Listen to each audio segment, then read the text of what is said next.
మీ అందరికీ స్వాగతం. వీక్షకులారా, ఈరోజు ఆంధ్ర ఎలక్షన్ అయినాయి.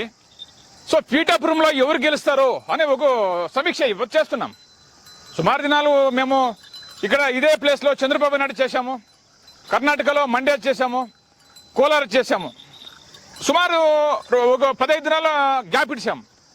ఆంధ్ర నిఘా మాకు ఫోన్ వచ్చా, సార్ మీరు అన్ని చేశారు, పీఠాపురంలో ఎవరు గెలుస్తారో, కాంగ్రెస్ గెలుస్తుందా, జనసేన గెలుస్తుందా, ఒక ఎపిసోడ్ చేయండి సార్, మీ బస్సును చేయాలి అని చెప్పారు.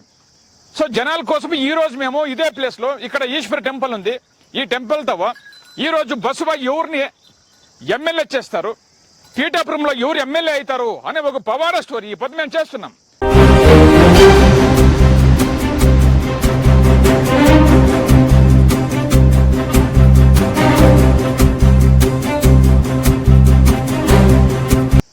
ఈ పొద్దు మా జొత్తులో బస్సు ఉంది, గంగద్దు ఉంది ఇక్కడ. ఇక్కడ కాంగ్రెస్ ఆమె ఉంది. ఇక్కడ జనసేన పవన్ కళ్యాణ్ ఉన్నారు. ఇక్కడ గంగద్దు వచ్చి ఇక్కడ నిలుచుకుంటుందా, గంగద్దు వచ్చి ఇక్కడ నిలుచుకుంటుందా చూద్దాం. గోమాత యా ఫోటోతో నిలుచుకుంటుందా చూద్దాము. కేవలం కుంకుమతో పూజ చేసి గోమాతకి నమస్కరిస్తాము. ఓం నమ శివాయ. ఆంధ్ర పీఠాపురంలో ఎవరు ఎమ్మెల్యే అవుతారు, నువ్వు యా ఫోటోతో నిలుచుకుంటావు అమ్మా. అక్కడ ఆమె కాంగ్రెస్ ఉన్నారు, ఇక్కడ జనసేన పవన్ కళ్యాణ్ ఉన్నారు, ఎక్కడ నిలుచుకుంటారో చూద్దాం తాయే. పీఠాపురంలో జనసేన గెలుస్తుందా, కాంగ్రెస్ గెలుస్తుందా, ఈరోజు బసవా చేసే పవాడ్లో మనం చూద్దాం. వీక్షకులారా, మేము కర్ణాటకని ఇంకా ఈ ఎపిసోడ్ చేస్తున్నాం. మా న్యూస్ ఛానల్ కర్ణాటక ఛానల్, కాకపోతే కూడా నేను తెలుగులో చేస్తున్నాను. ఏదైనా తప్పుంటే క్షమించండి. నాకు తెలుగు కొంచెం కొంచెం వస్తుంది, దానివల్ల కన్నడ తెలుగు కొంచెం మిక్స్ అవుతుంది, బెజార్ చేసుకోదండి. కన్నడ తెలుగు అన్న తమ్ముళ్ళు ఉన్నట్లే. కానీ ఈరోజు మేము చేస్తుండే ఎపిసోడ్ పీఠాపురం మతదారుల కోసము. వాళ్ళు ఫోన్ చేశారు, మెసేజ్ చేశారు, సార్ పీఠాపురంలో ఎవరు గెలుస్తారు, మీ బసవన్ చేయాలా చేపించండి అని. అందుకోసమే ఈరోజు మేము ఎపిసోడ్ చేస్తున్నాం. ఈ బసవ సుమారు ఎపిసోడ్లు చేసింది, సక్సెస్ అయింది. ఈరోజు పీఠాపురంలో ఎవరు ఎమ్మెల్యే అవుతారో. వీక్షకులారా, మొదలుగా మనము ఈ ఎపిసోడ్ ఎక్కడ చేస్తున్నాం తెలుసుకుందాం. ఇది బెంగళూరులో ఈశ్వరుని టెంపుల్ ముందర ఈ ఎపిసోడ్ చేస్తున్నాం. బసవ అంటే ఇది ఒక పవాడమైన బసవ, మూకజీవి. మనం ఈ మూకజీవికి మాట్లాడతాం, చెప్తాం అంతే. అమ్మ అక్కడ 2 ఫోటోలు ఉన్నాయి, మీరు ఎక్కడ నిలుచుకుంటారో నిలుచుకో అంటే 3 సార్లు పోయి అక్కడే నిలుచుకుంటుంది. మన బసవ ఎక్కడ నిలుచుకుంటే అక్కడే వాళ్ళే గెలుస్తారు అనేది రిజల్ట్ మాకు సక్సెస్ అయింది. చూడండి వీక్షకులారా, ఈ వీడియో మీకు నచ్చితే దయపెట్టి మా ఛానల్ని సబ్స్క్రైబ్ చేయండి, షేర్ చేయండి, లైక్ చేయండి. రండి చూద్దాం మన బసవ ఎక్కడ నిలుచుకుంటుందో చూద్దాం రండి.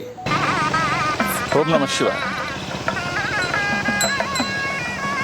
రండి అరడే ఇడప.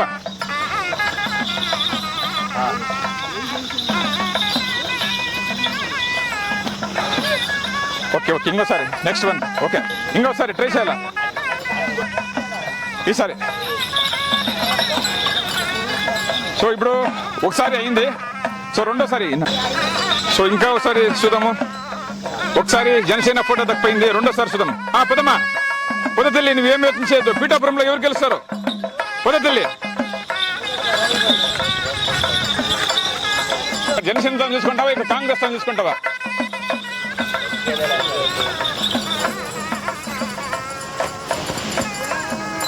ఎలా అనుమానిస్తా ఉంది.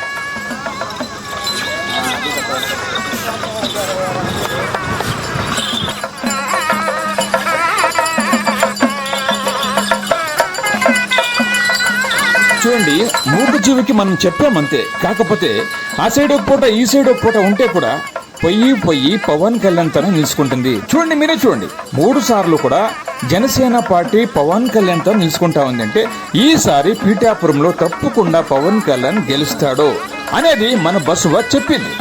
వీక్షకులారా, ఈ వీడియోని దయపెట్టి షేర్ చేయండి, మా ఛానల్ని సబ్స్క్రైబ్ చేయండి. మీరందరూ కూడా మాకు ప్రోత్సాహం ఇవ్వండి. జై హింద్, జై గోమాత.